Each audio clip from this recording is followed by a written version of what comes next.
And we're live, ladies and gentlemen, boys and girls of the world. Welcome to your Sunday broadcast from Brah Migos podcast. Back again. You already know how we doing our thing. We come to you guys every chance we get live to talk sports, to talk wrestling entertainment, to talk baseball, to talk everything that is going on in the world of sports. Today, you already know who I am. You already know my face. I'm Price. And I have Rob and Visky. And we are collectively the Brah Migos podcast. He's finally back from off of assignment. He's finally back from off of assignment, people. Baby. Yeah. So, with that being said, guys, we're going to jump right into things Jump. right away. Right away. So, look, this is something that's happened, and there's been a lot of coaching woes that go on in the NFL. People are jobs is dropping. People are coming back and forth, and it's been wild. It's been a hell of a while, past week. But there's one in particular that we want to talk about. And I'm going to go ahead and give us a little drum roll for this one. That's Look at that. Mike McCarthy becoming the Steelers head coach. Look here. Mm-hmm. So look, Cheeks. it's a couple things that went through my head as soon as I heard this, and the first one was just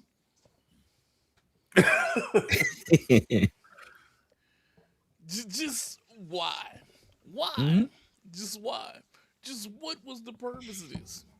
What was the purpose of this? And I'm more than positive that Steelers fans were out there like, just is there anything that you can do outside of this? But then one of my amigos right here, Rob, said something, and he made a fair point for Mike McCarthy. So Rob, I'm gonna go ahead and let you. What did you say on behalf on that man's behalf of him becoming the Steelers coach? What did you say? So now, granted, I had the same reaction as those sound effects that Nate pulled out when I first heard about it. Yes. But then I actually looked into like what Mike McCarthy is, like what his resume is, and it's not really that bad.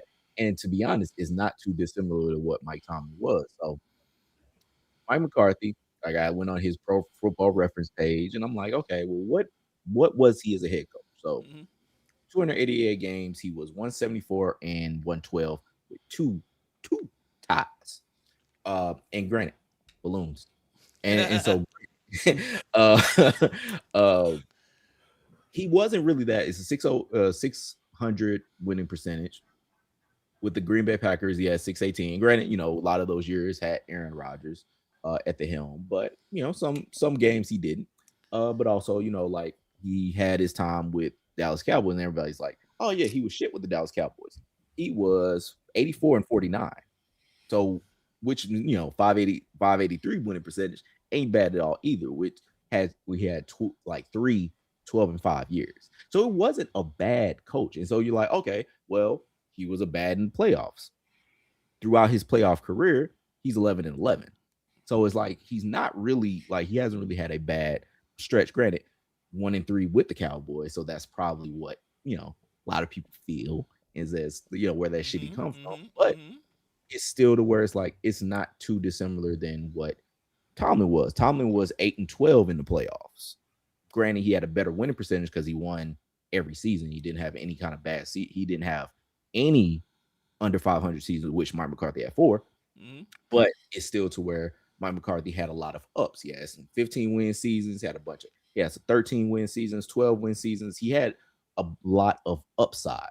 So overall, Mike McCarthy might not be a bad head coach.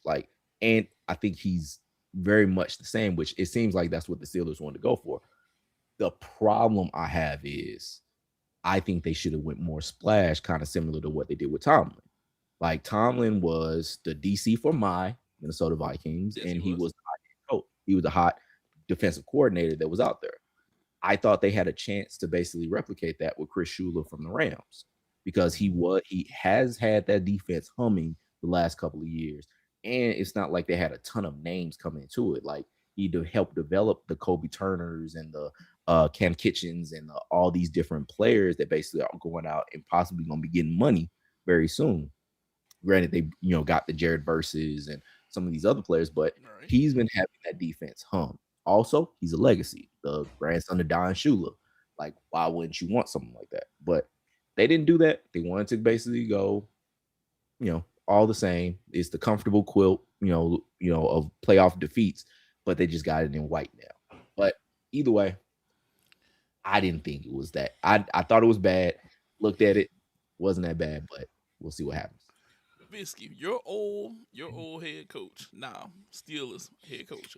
How do you feel? How do you feel? I'm gonna just go. I got one thing to say. An old native tongue. Better you than me. Better you than me, Steelers. Y'all gonna have them. We didn't have our turn. Good luck. That's a bad. That's bad.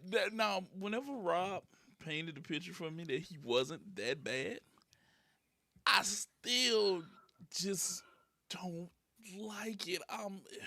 Look, it's people who Granted, agree with us with the clip. Whenever I said you should have been taken whenever you had Mason Rudolph, you should have taken him. What more can like you Rob really say, do? well, granted, the resume ain't really that bad if you want to put the numbers, side by side or whatever. But at the end of the day, when it matters most, Mhm. he only got one. Which is what people hated with Tomlin. Like people, Mhm. I don't think people were tired of the winning seasons and even tired of the non-tanking. They were tired of not being good in the playoffs. They were tired of not winning in the playoffs as he hadn't won since like what 2018 in the playoffs, Yeah, some shit like Mhm. that, 2017, 2018. They were tired of that. Like if they were basically not tanking and basically at least having a good like making an AFC championship game here and there, I think they'd Mhm. be fine. Tomlin may or may not still be there because it sounded like he was tired, but it's like they wouldn't have wanted him gone. They probably would Yeah. have like at least pushed for him to get an extension because at least he was close.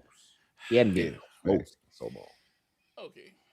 I'll say this: Steelers, in my personal opinion, I know McCarthy has won. He has good numbers. But whenever I first heard this, I was like, this is strategic tanking right here. This is strategic tanking. That's all it is. We got a quarterback who don't want to know if he wants to be here. We've had a guy who's had a good system in Dallas and couldn't really win, even though he had some good years. Could we Mhm. go out here and strategically tank right now? Just strategically tank. I'm gonna bring in a new head coach. I'm gonna pay him some money, and then me personally, I'd have been like, make this team as bad as possible. Make bad decisions and pay people. Be So back. yes, go be bad because, and this is my point on this. We watch New England go be bad, and where is New England right now? Back in the game, baby. They back. Yeah. Go be bad to be good. That's it. It And ain't worked we out for us too well. look. Don't I was gonna say, yeah, Look, he y'all I see before the night y'all, and why y'all that problem, y'all problem that y'all have is totally different. Y'all problem is rooted in somebody who thinks he knows better than the people that he pays. Okay, Oh man. it starts there with him. Trust me, there's people in Dallas that wish some very unsavory things about him at this point in his lifetime. Like I've seen people say that they hope that he kicks Slay Bucket. Now, I ain't worried. I ain't wishing that upon him, but look, if you Drago to it. yeah, you know what it is. But it is that's a different thing y'all got going on in Dallas. Yeah, He Mhm. he, yeah. he, he don't know what to do. He that loves. I'd be like, I look, should you got to chill like out. Brady. Fuck. Yeah. I know I walked into that one, but I was like, hey, it ain't worked out for us. Look, and it's like I said, it's not even really your fault. It's not that team's fault. Yes and It's that owner's. no. He is a That's great amount. the yes. Oh, that's Yeah. no part.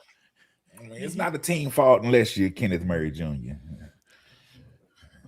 I meant to say so. Like that was. I was like, damn. I didn't know it was like you had it like that. Because every time I think of him, I just think of Keith Murray. But like, he ain't the most beautiful thing in this world, apparently, according to you. He has a point because their defense is horrible. I don't He think was second in the team with tackles. It Apparently. starts with him. It starts with him. It just it just bothered me because every time they just showed a play up close, he was running the opposite way. That's another conversation for another day. Yeah. It's basically hurt, if y'all right? need to go and look at the Booty Awards, y'all go ahead and check that out. It's on Yes. our page. It's on our Brah Migos page. Go ahead and check the Booty Awards out.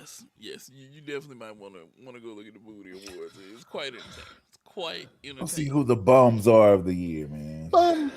Yeah. Now, from the gridiron to the squared circle,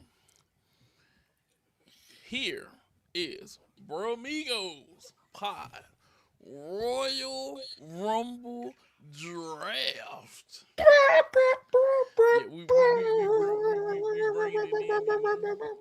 we bringing it in.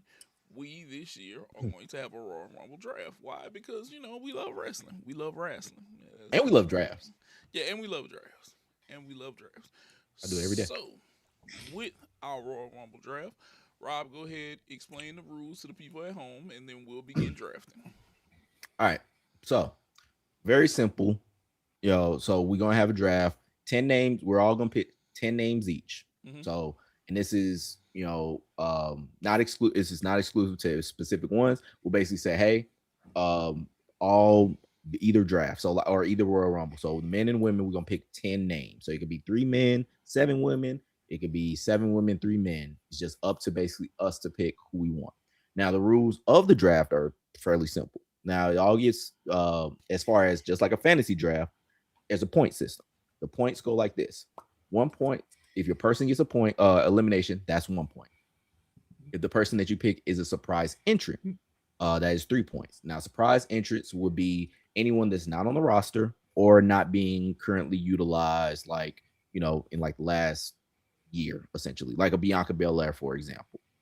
That could basically be also anybody that is just anywhere. So like it could be Mickie James for the women, it could be Brock Lesnar, basically somebody that is not currently there, storyline, everything. You get 4 points if your person is in the final 4. Mm-hmm. Easy enough. You get 5 points if basically your person had the most eliminations. And also, if finally, 10 points if you pick the winner. So if you draft the winner for either the men or the women or both, you get 10 points. And the order is going to go like this. So I did a randomizer 5 times. Mm-hmm. And Nate is the number one overall draft picky or picker. Yeah. And then it's on Visky. And it's going to go snake. So once Visky picks his first, he's going to then pick his second. So, how we can start this draft? Go ahead. It's the gift and the curse being the number 1 pick. Yes, man. it is. Yes, it is. No, you got the world as your oyster right now, brother. So I have a strategy. Okay. For how I think I'm going to do this, and my first pick is going to be Gunther. Ooh. Okay. Yeah. We're going to play that line of I think man at the top of the marquee. He might go out there and pull a cane and give 8, 9 eliminations.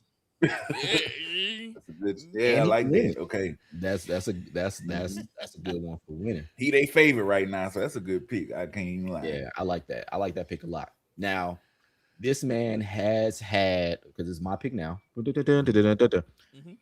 This man has been at least shown as far as a promo on the main roster. Granted, I haven't watched Raw. I haven't caught up on Raw, so I don't know if he's there yet. Mhm. But I'm gonna go the former NXT champion Obafemi. Ooh. I'm not gonna lie to you. You took Let it a ride. you took a pick that I was like, if he sits here, I'm going to get this. I think we all wanted him. I think we all was looking to get him.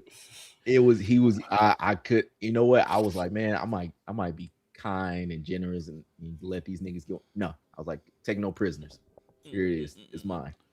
Now, Bisky, you get 2 back-to-back choices because of the snake draft. Go right ahead. You know.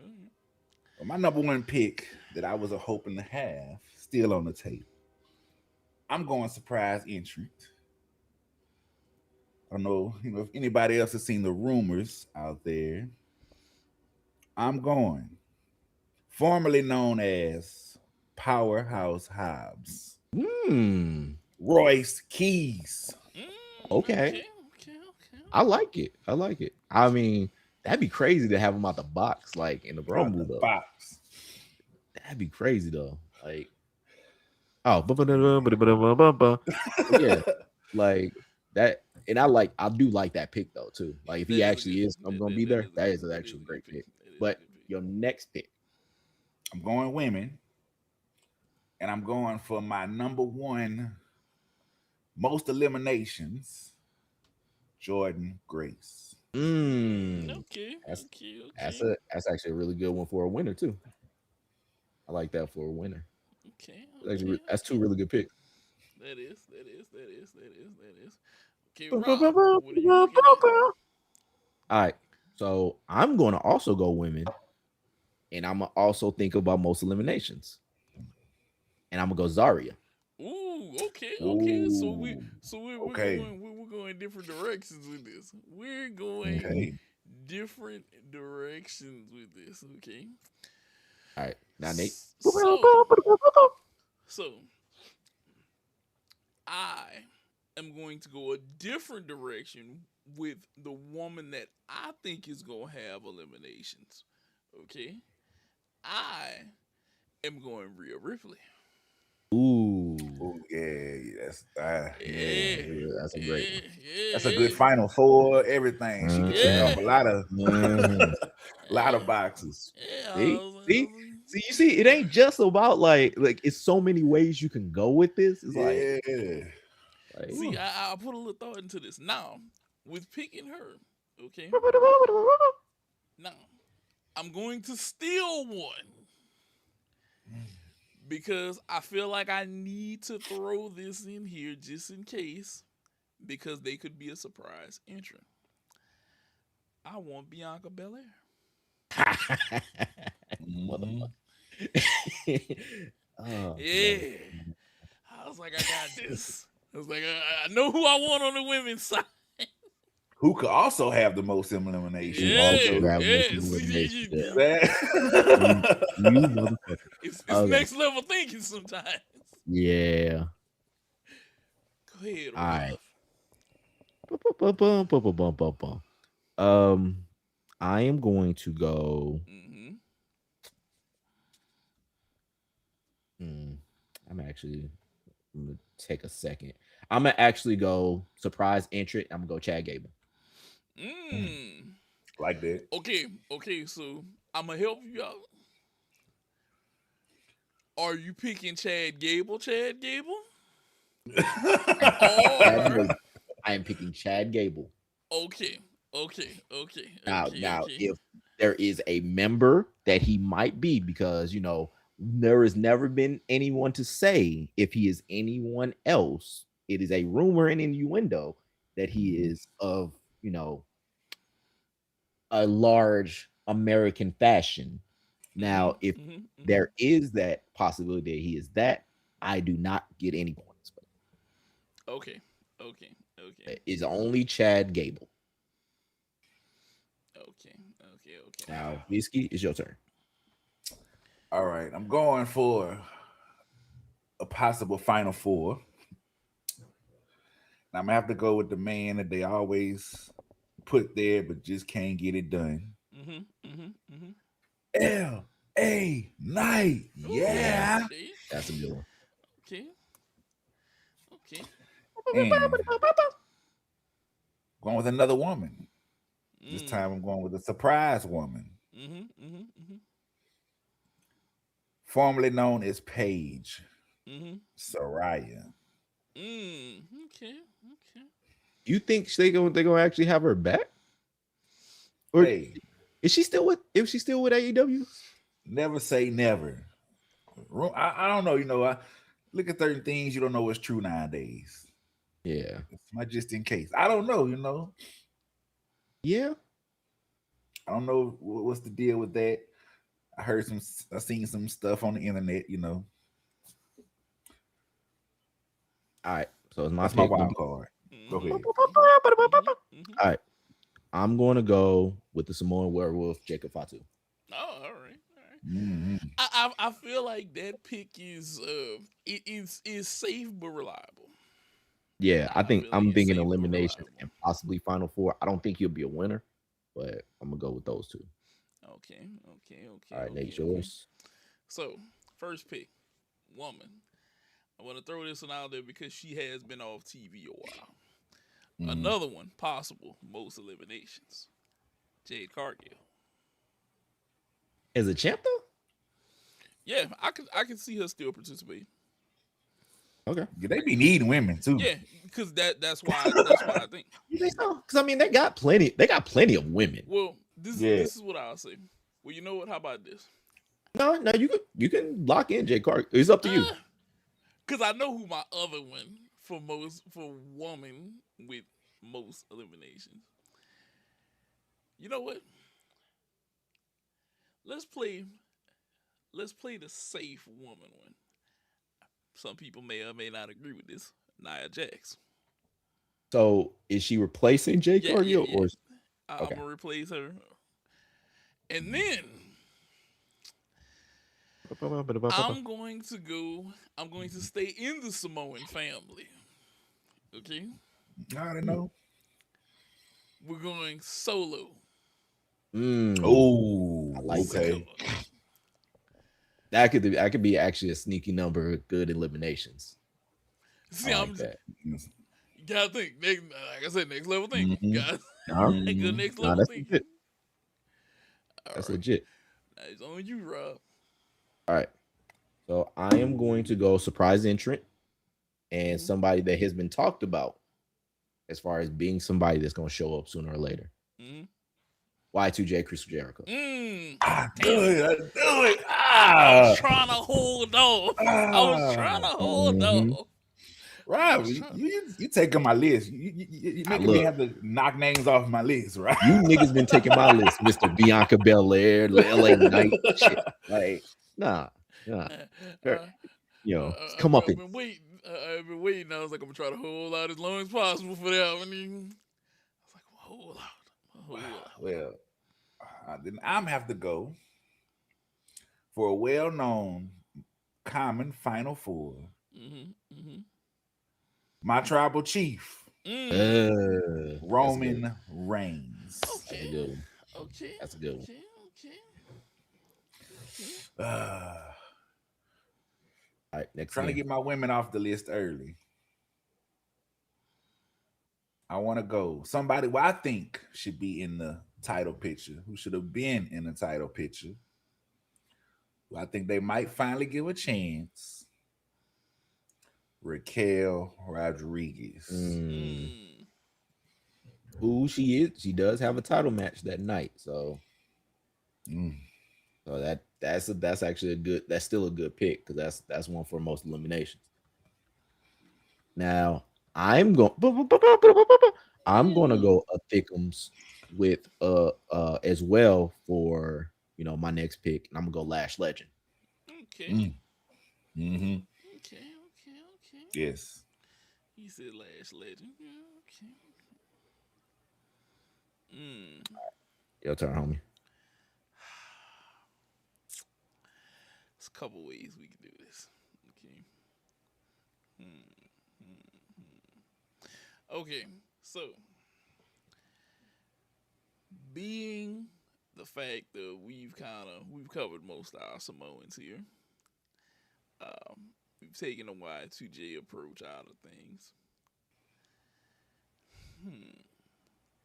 Cause Sami Zayn is gonna fight McIntyre that night, Right. which that should be a good matchup. That should be a good matchup. See, something is telling me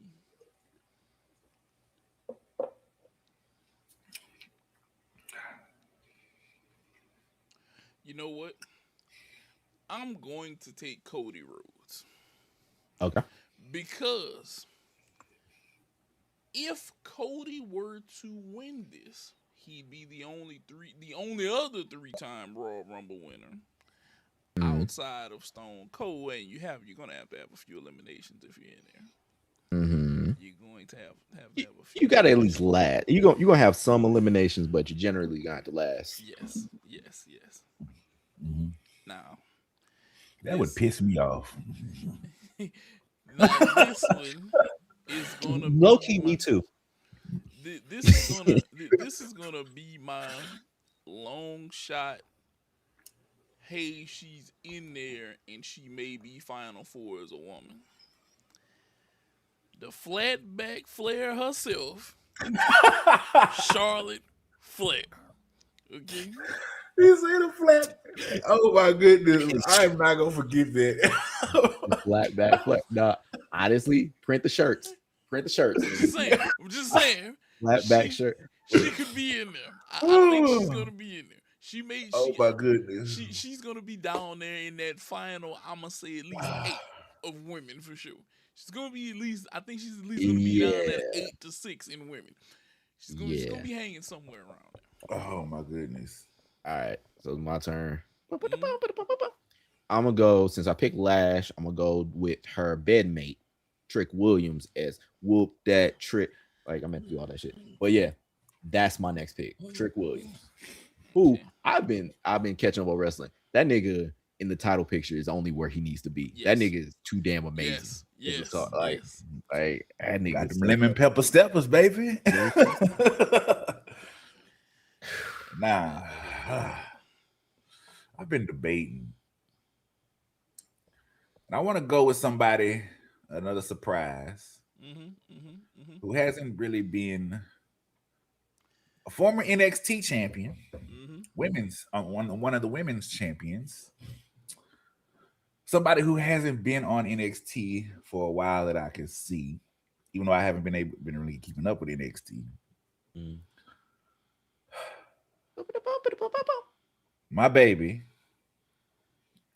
former NXT North American Women's Champion, Kelani Jordan. Mm. Okay. Okay. Mm.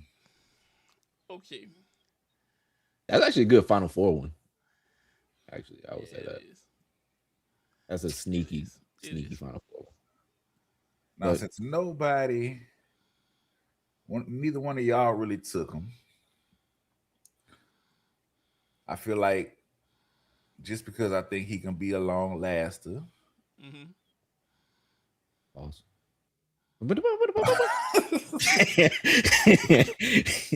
um, nah. Scratch him. I don't want him no more. Uh, who do I want? Ooh. Dang, I'm looking down the roster. Somebody I think that could be in there a while. You know what? Let me get Braun Breaker. Mm. Okay. Okay. All right. That's a good one. I don't know if it'd be Final Four, but I'll say that's a good one. So it's my turn. Who else? Hmm. Like I had who I was gonna pick, and I changed my mind. Me, that's how I was. I was like, nah.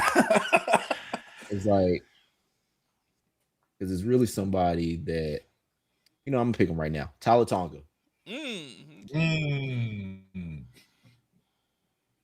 I'm gonna pick him. I think he's a sneaky most eliminations pick. Mm-hmm. All right, Nate, your turn. Okay, so because I know I got two. The first one, this is gonna be my pick for surprise entry. Because I don't remember anybody saying this name. Miss Stratisfaction herself. Mm, Oh yeah, that's a Trish good one. That's Stratus. actually she gonna yeah. be there. I think that might be Trish damn near Stratus. guaranteed. Okay, now, Although it's like I don't know if she's gonna go all the way over there. now this one, I'm taking a shot on this. Something tells me that both of them may appear, but this person in particular for sure. Montez Ford. Mm-hmm. Mm. I That's feel a like good he one. has to show up. And I think he's gonna have some sort of Trick Williams interaction. How so? Because of whenever you think of them pulling spots, those two would make for a really good spot.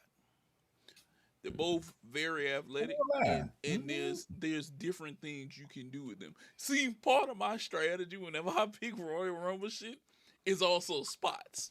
What can Mm-hmm. happen in here, and who needs to be there to make this happen?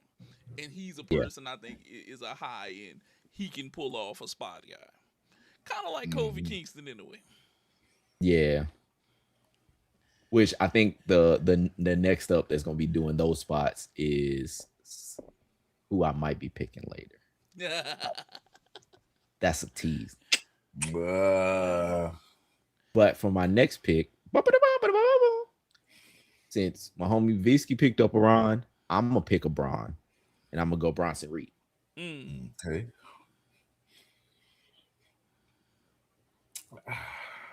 It's my final two, huh? Yep. Ooh. Put me on the spot now.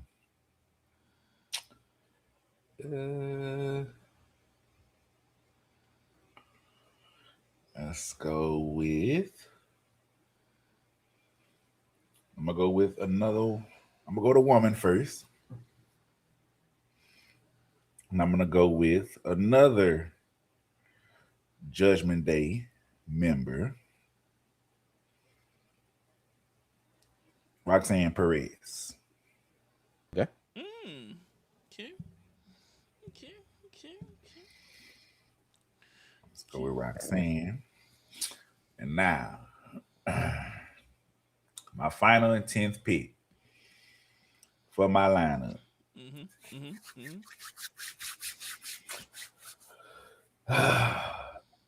I skipped out on them earlier. I might as well go.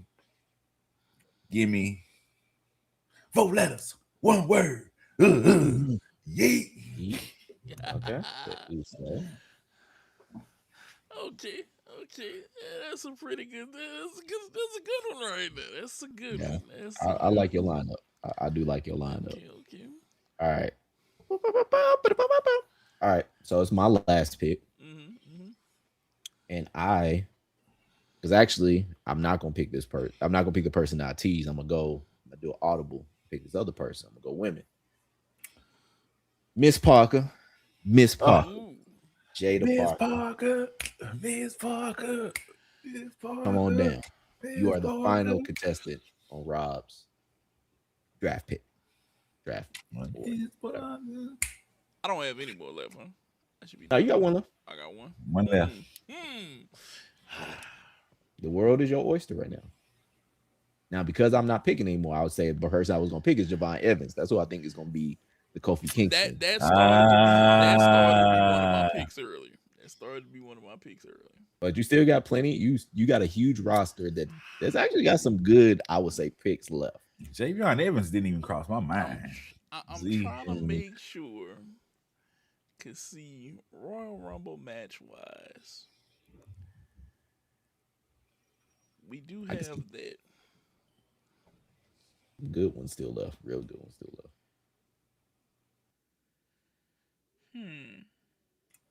He trying to get a steal. Look at him. I think he's trying to get a steal over there. Look. Oh yeah, I'm trying.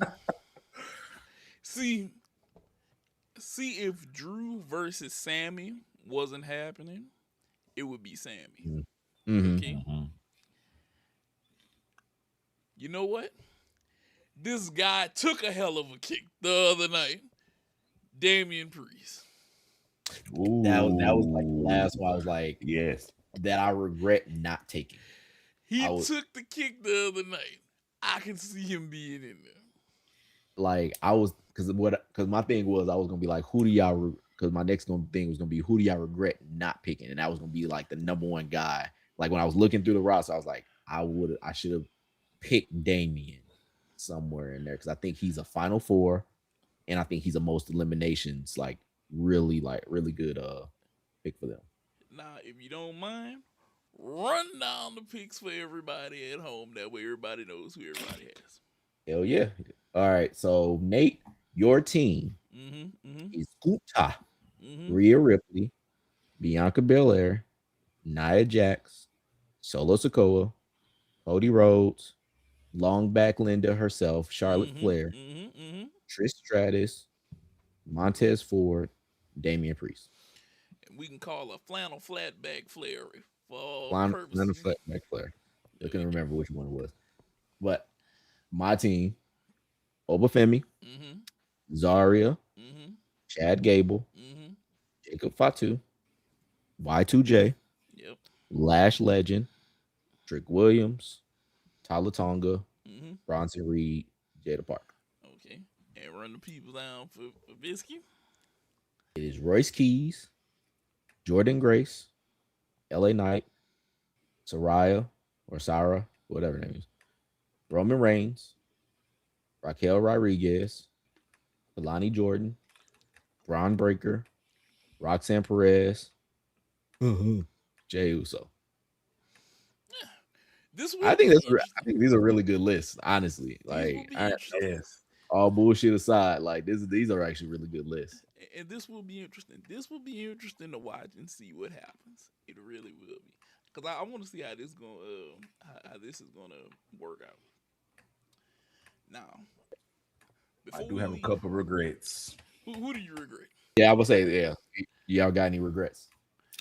All right, that was a nice steal for Montez Ford. I'm disappointed I ain't think of my Street Profits. Yeah. For the women, because I know they're high on her, So Ruka.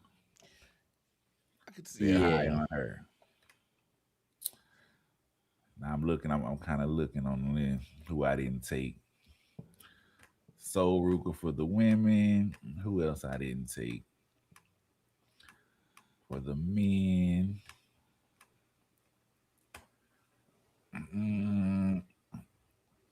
Surprise! Oh, Penta would have been a good one to take. I started to take Penta. The problem with Penta or Dragon Lee is this: I see Penta as a dude being top 15 to 12 because they haven't. I don't feel like they've invested enough into him, and we don't have. Because if we look at the current, I'm gonna use the tag luchador S wrestlers, okay? Dom is not that. Dom differentiates himself from his dad by not being somewhat of a luchador, you know? He does have some high flying moves, but he has a very solid ground game. He really is more like Eddie, you know? He really is more like Eddie because Eddie had a very, very, very good sound technical ground game. I can never see Penta winning it because he isn't Rey Mysterio-esque enough. And I think if we were going to have a guy from that sort of lineage win it, it's going to be like a Dom, you know, which is probably one of my regrets. Yes. Which is probably one of my regrets.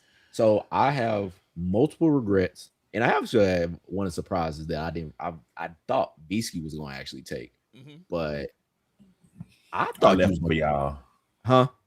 I said I left him for y'all. I think I I know what was you like, about to say. I was like, when this nigga didn't take Joe Hendry, I knew it. I was like, I thought that because I was gonna take Joe Hendry, but I moved like I think when I took Tyler, I was gonna take Joe Hendry. But So is he like really a surprise now? Yes. he's not a surprise, but I think he's gonna get a bunch of eliminations. I think he's gonna get a good Okay. amount of eliminations. So I wouldn't see him as a surprise, but to be real, he technically is more of a surprise because I think he's more NXT. He's yeah. not on the main roster, so he would have technically been more of a surprise than anything. So he would have counted. I would have counted him as that. Okay. Another one I would have basically took. Uh, Almost. I thought I was gonna basically take almost as like as a pick. Thought Uh, about him. but I was like, I could see them leaving him off because he's been doing stuff in AAA Yes. and everything like that. But Dom was gonna be another one that I was gonna take because I think he has Final Four potential. I think of all the dudes, I mean, the Intercontinental Champion, between him and El Grande Americano, the actual Yes. El Grande Americano. Yeah, Grande I, Americano. I wish I would have took, or So I was actually gonna take El Grande like top 3, but so I got good with my others. this is a reach, okay? But I thought about this. And I know nobody at WWE thought of this because I thought of this. Why couldn't it's two interactions that could happen at Royal Rumble that I could see happening that could have amazing pops. A Y2J and a Joe Hendry interaction. And then the other one was Americano and Chad Gabriel. But Chad Gabriel wearing like some sort of Americano tribute and them having an interaction because we Yes. all know at home that he played this character at some point. It's never been found out. We don't know that. They could have did the Spider-Man meme with all 3. Yes, Yeah. yes, and that's what went through my head. Which is why I said WWE Creative does not know what the hell they doing because if and I'm gonna just frame this real quick before we jump to our next topic. Could you imagine a Joe Hendry and Y2J type interaction? Because we know Y2J doesn't care for characters like him in a way, but they make for funny ass interactions with people like him because of the personality of Y2J.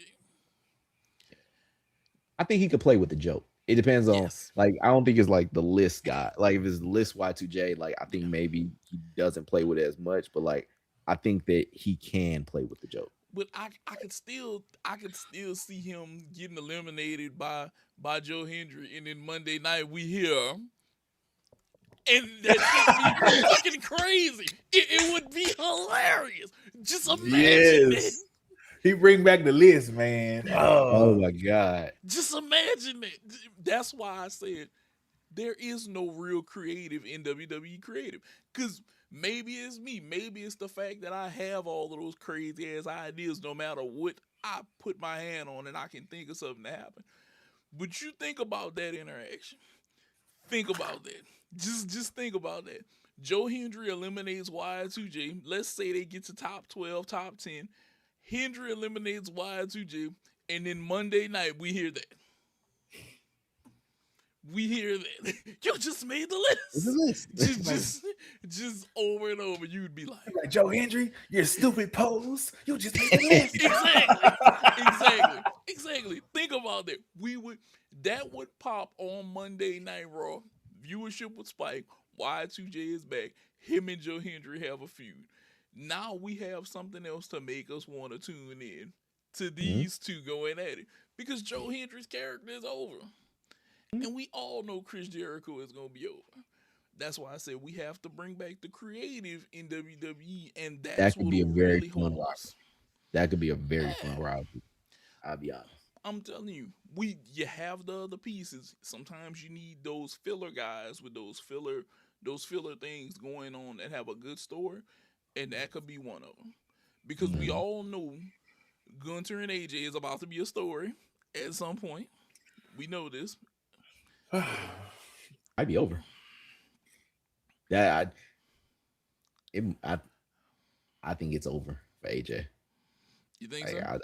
yeah, I think AJ ends it at Saudi. You think he might? He might. Don't you wish that That's, evil on that's me, what they Ricky said. Bobby?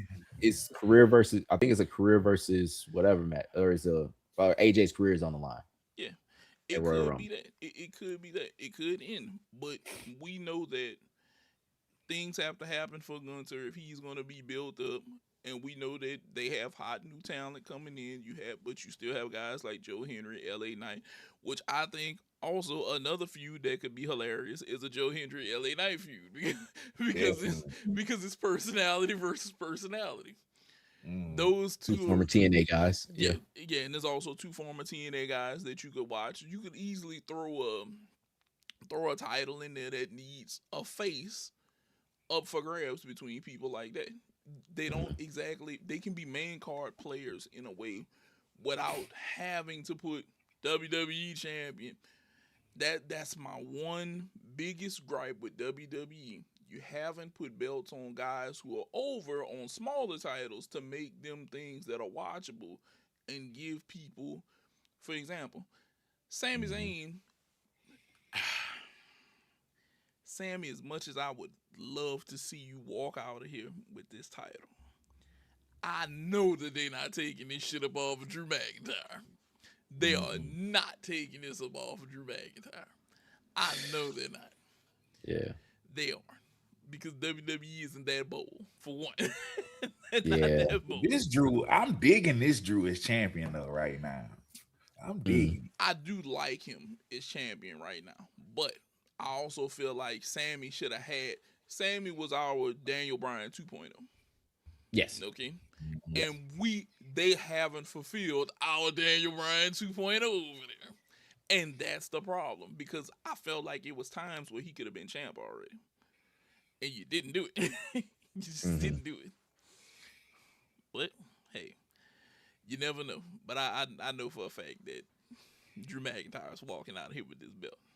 The only way he don't walk out of here with this belt is, I don't know, Damian Priest interference and Sammy gets it, or disqualification, or it would have to be something wild to where he either wins without winning or he takes a dirty loss or something. I don't know. Yeah, I think it's gonna be the dirty loss. Because the thing is, like, how many times you gonna have Sami Zayn come out to the Saudi crowd and basically it's like, oh, he's in this top position, and then he lose again. Oh, he's in this top position, lose Or again. a wild one. A Stone Cold Steve Austin sighting leads to a stunner and then a Sami Zayn victory. Just throw that That'd one be out there. weird. That'd be It weird. would be weird, but it wouldn't surprise me because we're going to Saudi. That's why I said that. Saying Stone Cold, Saudi Cold, Steve Austin Yeah, on his money. whenever you involve Saudi Arabia in WWE, you have to reach up into the air and look and say, I'm going to pull the most random thing out of there today and throw it in this. That's the best way I look at it. Nothing is out of bounds. It's like whenever you played them kids who weren't that good at whatever sport y'all playing, and they just opened up all the rules for everything to happen. That's how I feel it is whenever you go to Saudi Arabia. Anything is in play. There is no out of bounds. There is no travel. There is no walk. It is what it is at this point. If they start listening to Road Dogg more often, because on the real, they let it be known they be shooting Road Dogg ideas down, and I'd be like, that's what they should have went with. And who else but a creative person that you guys shoot down all the goddamn time? You shoot down a mastermind for goddamn a person who barely knows anything. They can barely cook a Martha Stewart meal. That's the person who you listen to. I'd be like, look, man, y'all shooting the good ideas down for these ass ones. Yeah, and that's a huge that's like a huge freaking problem. Now, I just want us to switch gears, WWE to MLB. There's a couple things that happen in the MLB, a couple signings that I know people that we have to talk about. Okay, so Rob, the first one, and I know that you have to look because I want you to rate this after we talk about this. The Mets trading for Robert Jr. and Freddie Peralta.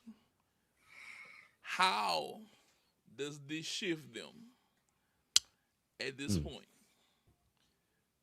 It makes them, to me, in my mind, and this is going to be very salacious, the favorite in the NL. So This is that big of a move. And this is why I asked you this. Yes. This is why I asked you this. Well, Visky, you got to look at this. They picked up a pitcher that is very, very high end. And I'm going to be honest with you. Before the Kyle Tucker move, okay, I remember thinking, what else can be done that hasn't been done for high end teams that could possibly be done. Okay. And because clearly the Dodgers didn't need Tucker. I thought that they might go bullpen, to be honest with you. I thought that they were gonna go bullpen and they might make a move at a pitcher. But you think that this pushes them to be the favorite now? Yes. Like this. Go ahead. Tell me why. Let me say why. So this Mets offseason, quiet as it's kept, because I think that there's been talks about, the Mets and how they hadn't done anything with all the money that they got with Steve Cohen and everything like that. But here's some of the names that they've added in this offseason. When you talk about bullpen, Devin Williams from the Lou. That's your boy. Thank you. Florissant, but Florissant's the Lou. That's a whole nother thing. That's a whole nother podcast. But they've added Luke Weaver, former Cardinal. They've added Jorge Polanco, who basically people saying it's going to be the replacement for Pete Alonso. They've added Marcus Semien, who I've liked, who basically from the Texas Rangers. Bo Bichette, who basically going to play third because Francisco Lindor. And like you said, Luis Robert, who basically had been tolling away for the White Sox. Granted, he's had injury issues and stuff like that, but a guy that former all-star, a guy that was looked as a blue chip for the last few years, that people been like, save that man from the White Sox. And so now he's basically gone. And Freddie Peralta, who is one of the only Brewers that I've actually liked over the past 25 years. And so a lot of moves that basically has been made to make this team not only the team that could win the NL East, but a team that basically can win the NL. Yes. I think that this makes them a very formidable team. They have a lot of depth in their bullpen still with Minter, and they added Brazabon, and they got Luis Garcia. That rotation that basically now has Nolan McLean, who is one of the top prospects in all of baseball. I think they had him as he's the top pitching prospect in all of baseball, and basically is set to become part of their rotation. They still got Manaya, still got Cody Senga, got Jonah Tong, who is another guy who basically I think he was on the prospect list this year, but had been on it before. Clay Holm. Like, they still have a lot of good parts of this team. Mark Vientos, who I think can have a bounce back year, who I know I said was going to be a 30-30 guy. Look, that was AI Rob. Don't worry about him. But like a guy that basically is going to be set to be really good in this lineup. I think the Mets really got something that they can basically win the National League with. And I think this trade basically, or these two trades really, can push them to basically be the overtaker of the Dodgers, who, granted, 2 years in a row and adding Edwin Diaz and Kyle Tucker, can still like be susceptible to losses. Okay. I'm about to trigger you right now, Visky. I'm letting you know right now. What I'm about to say is about to trigger you. They just helped bury your Braves a little bit more. Thank God. Okay. Somebody has to. And and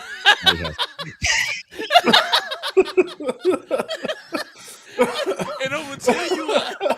Whenever I saw this, I said, okay, they just figured out how to kick the Braves in the ass without kicking the Braves in the ass.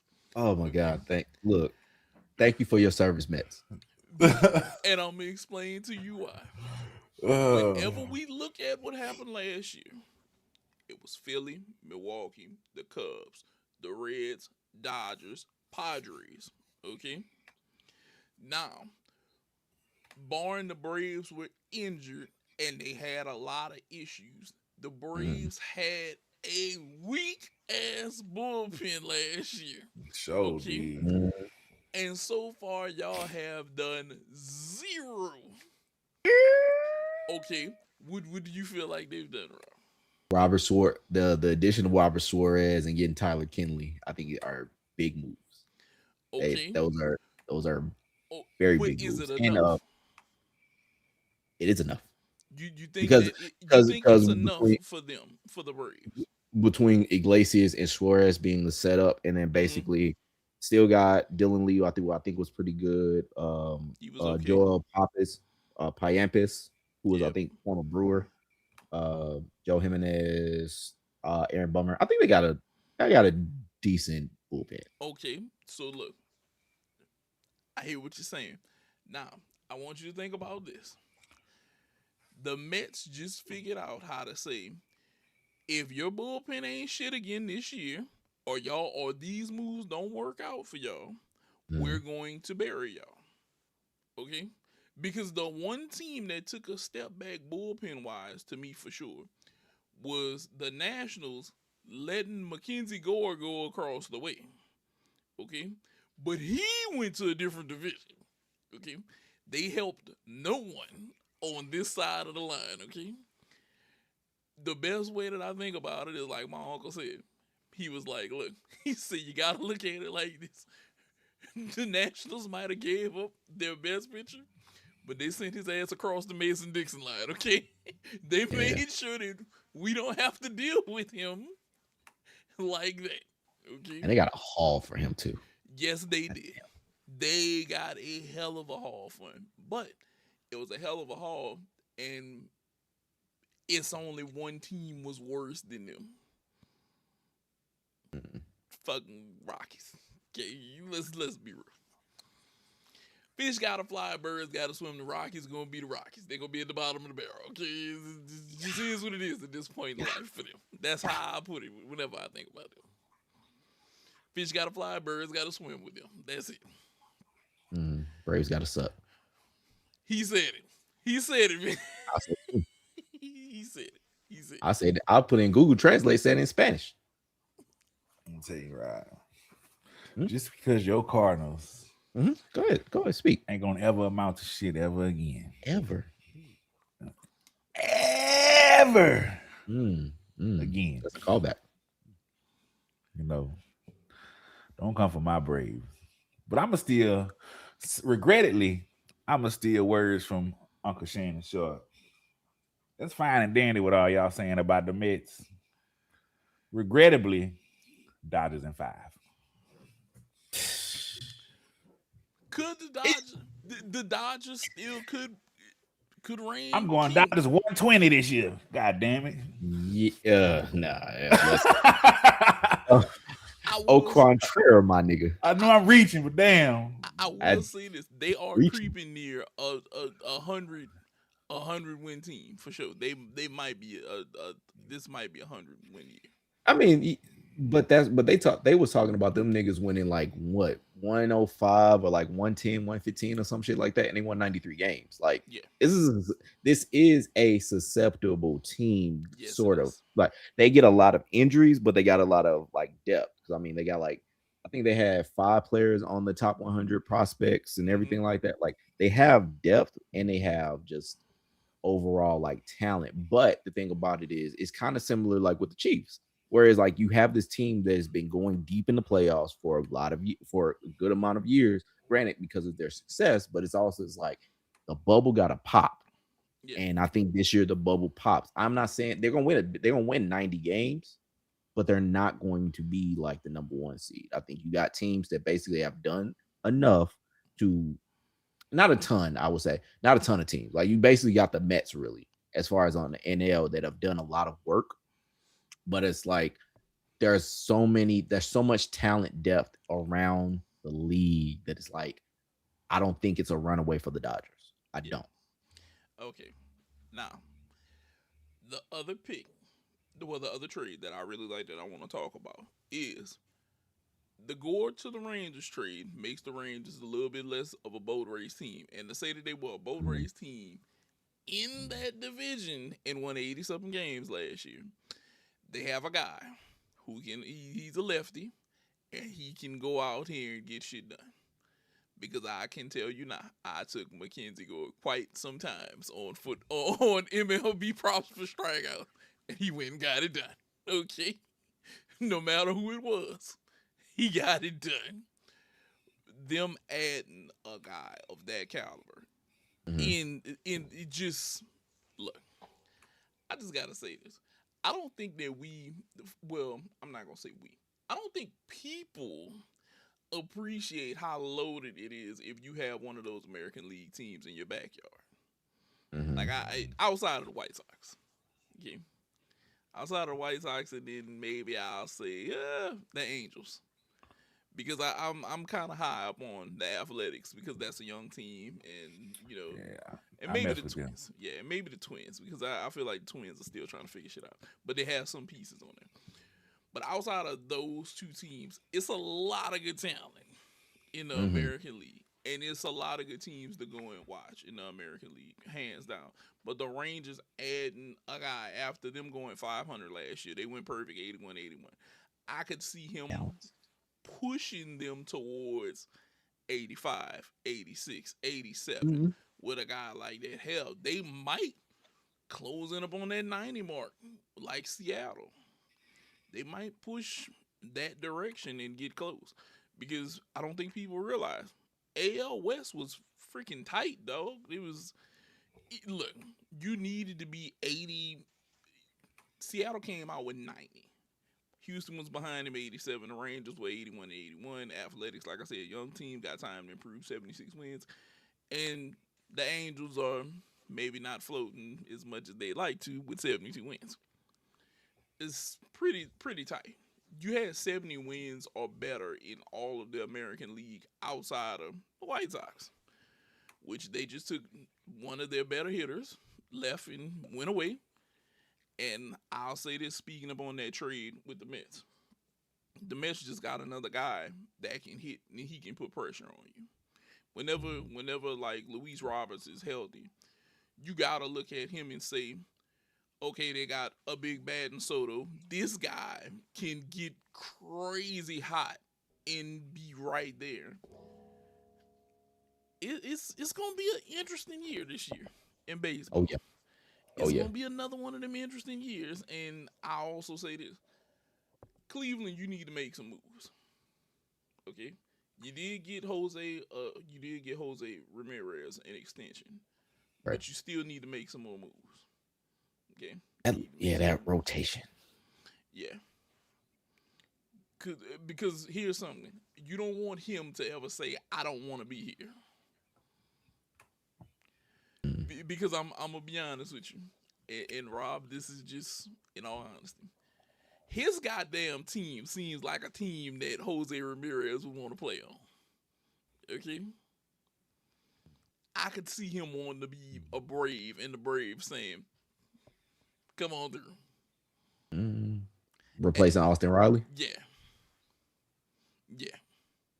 I mean, yes, I would rather have Jose than a lot of people in the league, but like they gonna do that just to supplant him though? A switch hitter?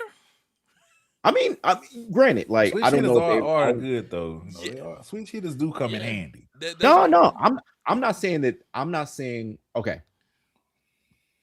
I don't think that they would from an emotional standpoint versus like an actual like operational standpoint. I think that yes, is Jose Ramirez better than Austin Riley? Oh hell yeah. But I think that they build up so much goodwill with Austin Riley that I think that they wouldn't do that. I think that's one of those kind of things like because okay, so like think of it like with your team, Nate, with the Red Sox. Rafael Devers, granted, he got more into his feelings than what we felt like he should have. But it's still to the point of he put in a lot of work with that team and basically was supplanted by a guy who, yes, fellow all-star, better defensive third baseman. But as far as like from an emotional standpoint, it's like, damn, dog, like I am here. I've been with you. I came up through your system. You gonna basically throw me out for this nigga, even though he's better than me? Yes. Like that's one of those things of like you can lose your team. It's a subtraction by addition because you can basically be like, oh, all you niggas are expendable because we'll find somebody else. And I think that when it comes to team chemistry, I think that could be a big move for But for something like that. us, it was addition by subtraction. Because But y'all ain't got neither one of them niggas right now. So that's also the other thing. This is true. But chemistry wise, it worked out for us though. It worked out for us chemistry wise though. That's how I look at it. Did it though? Yeah. It worked out for us chemistry wise. We had Drake crying in the dugout all the time. Okay. Yeah, but that was because his feelings were hurt, and I understand his point, even though I don't 100% agree with his point, but I do understand his point. And that was really that point. It was y'all replacing me when I built up so much goodwill with y'all for a dude that plays my position. He took the slight, but it was just like I understood why he took the slight. And I needed him to understand why his ass was getting replaced. Because as a person who plays the MLB game, and as a person who's tried to use him, his bat, tremendous. Great left-handed bat. His glove, paper thin. Yeah, doesn't do you any good over there at third base. Yeah. I can tell you, I was this close to throwing a remote one night because I forgot I had him out there at third base. And they hit one right at him, and it went right past him. And I was like, this is why your ass got traded. This is why your ass got traded, because you can't do shit for me over there at third base. And this is why you had to go. Now, granted, Bregman left us. It was a shot that we had to take, though. It was a shot that we had to take. We got defensively better, and we made the playoffs. Okay? We made the playoffs.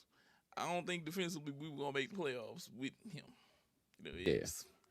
That's just my opinion. I don't think it was happening. I just highly doubt it. And then, in retrospect, what did he really do for San Francisco? I mean, it's still early, but no, you're right. Gotta give it a chance. Man. Nah, he's gonna cry tears to Marvin's room over there on the West Coast. Stay his ass over there right now. And the funny thing is, I don't want to keep on the point, and we can cop it off it. But the funny thing is, though, he probably gonna lose his spot because they gonna probably get Bryce Eldridge as the first baseman, so he gonna basically be back at DH.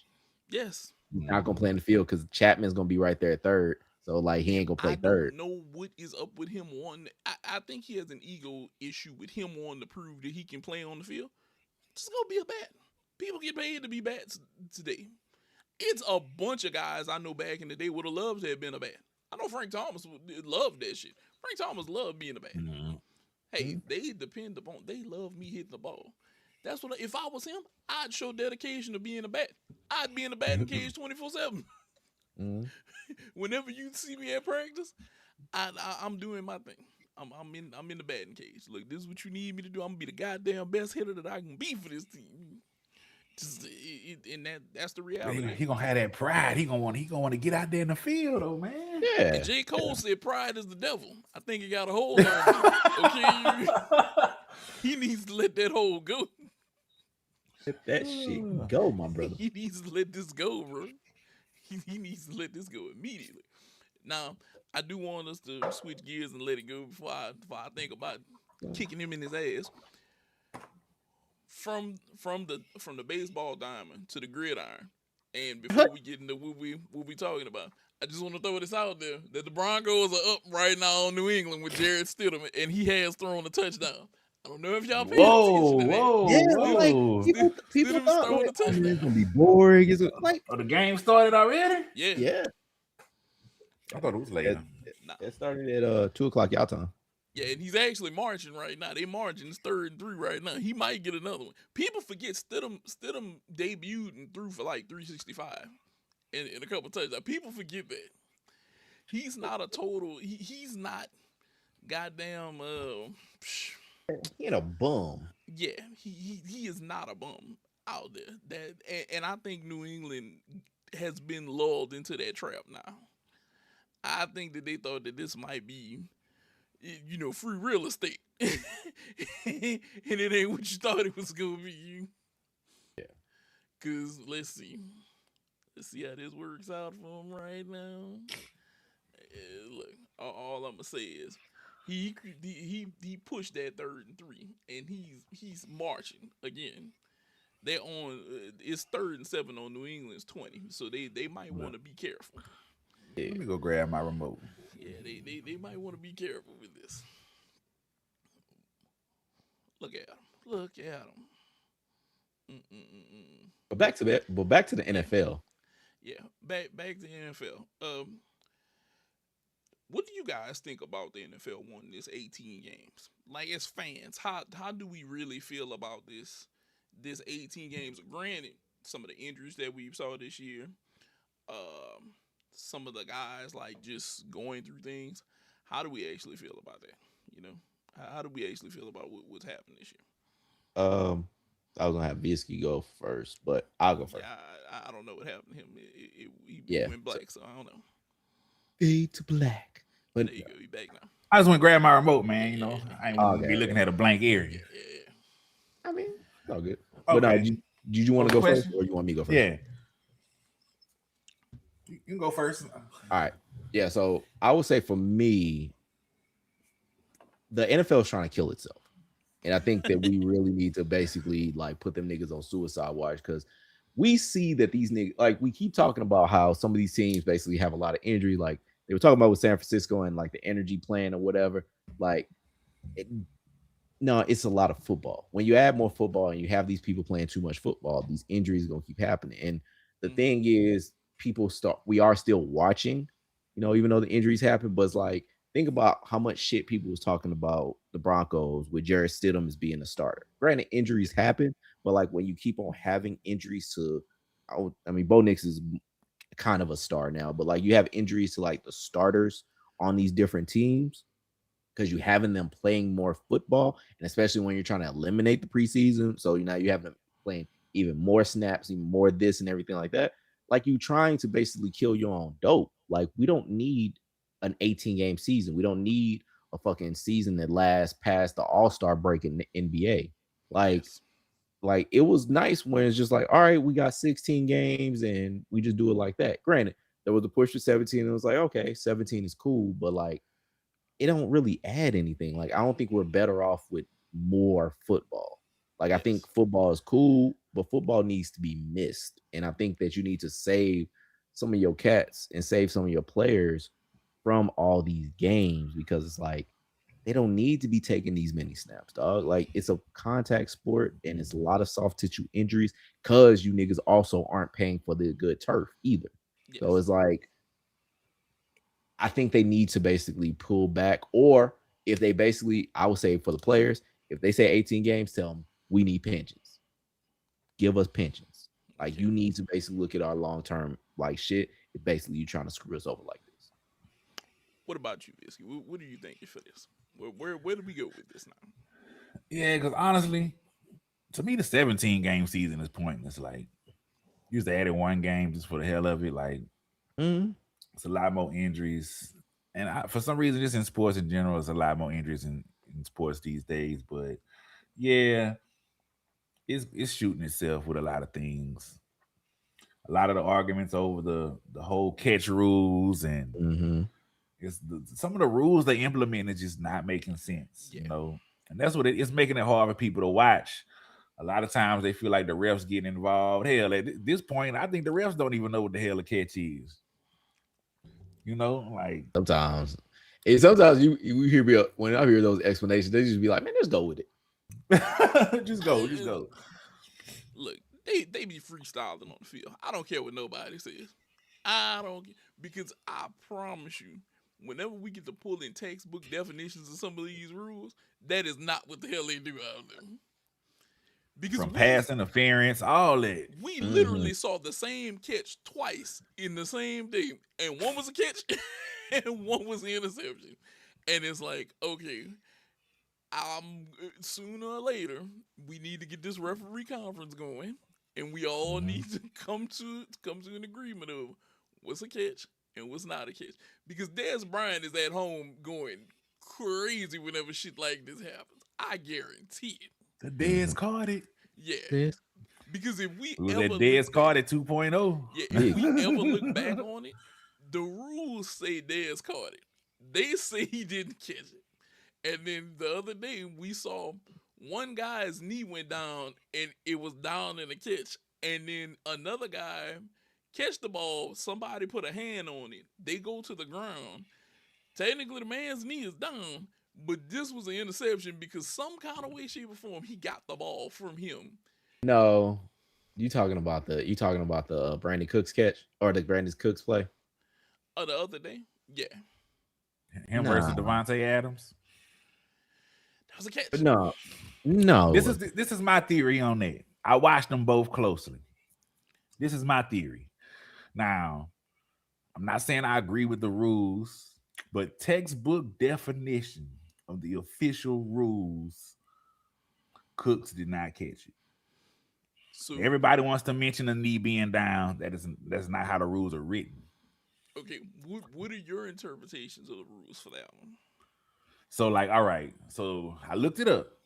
When I seen all the arguments, I had to look it up myself. There has to be 3 stipulations met for a catch. Okay. He has to possess the ball, 2 feet or a body part lands in bounds, and he either has to make a football move, or if he's falling to the ground, has to maintain control throughout the whole full process. Okay. So here's why I say it should be a catch, and this is why. While everything you said is correct, I cannot make a full move or maintain possession if he's doing this or this to the ball. Because at that point, it becomes a wrestling match. Because if you watch closely, he had a hand on the ball at first, okay? Until they got to the ground was whenever he made his move to make a play at the ball. So there has to be some sort of cutoff line or understanding of what's going to happen, because I think if the rule starts to favor the fact of I can wrestle with this nigga whenever we go to the ground, you're going to see these DBs doing this shit way more often. But they have. They usually do. Some have, but then you have some that don't. And I think what's going to happen is if that's going to be the constant ruling, you're going to see coaches and DCs say, whenever this ball goes, if you within arm reach of him, wrestle with him to the ground. If that's going to be the rule. My only problem with it is there's no football move that can be made once my knee starts to hit, and this has come from playing contact sports. Once I start to hit the ground, if he's wrestling with me behind the ball and I either take a bump on the ground or something like that, and I have that little shift with me where usually this is a catch no matter what, we're going to have to figure out what's the cutoff line for where me and him gonna have this tussle. And I think that's gonna be my issue with it, because if not, I'll be honest with you, I'd be like, hey, give me whatever DB's got big ass hands, because we about to get in the wrestling matches now. whenever this ball goes up, it's about to be. This is where I think the Devontae Adams catch is different. Why they considered it different? This is just my opinion of why they considered it different. Is because Devontae wasn't in the air. He didn't jump and was in the air when he caught it. He was planted, caught it, and turned and went to the ground. He wasn't in the air. Yeah, I can see. I think that's why. I'm not saying I agree. I'm just saying my opinion of watching. I'm not saying I agree with everything, you know. Yeah. And Grant, I didn't see that play, but as far as like the Brandon Cooks one, you have, like Visky said, you got to survive the ground. He did not survive the ground. And I think when the ball popped up and it basically went into McLaughlin's hands, or whatever his name, the number 29 from Broncos' hands, it was like, yeah, it's just because he went to the ground, he has to survive the ground with possession of the ball, period. And it can't move and it can't do anything else. If it moves, then it's up for grabs, damn near. But that's why I was like, it's not a catch. Like saying it is a catch is like, no, just because you go to, if it was college, maybe, because usually the play ends once basically that person hits the ground. Yeah. But even then, they have to survive the ground to an extent.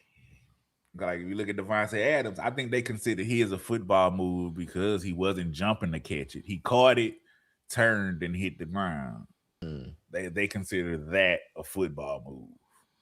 because he caught it, turned, his knee hit, then they ripped it out. But I think they can see the like.